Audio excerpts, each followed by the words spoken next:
Welcome to Fluent Phonics. Today, we will focus on mastering the pronunciation of the word proprietor. Proprietor. Proprietor. Proprietor.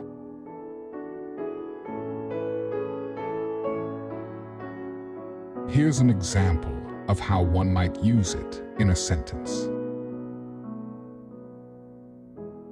He is the proprietor of a small bookstore in the town.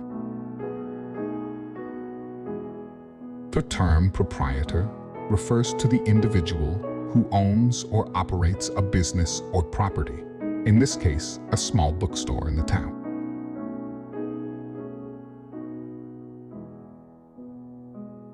Thank you for your time.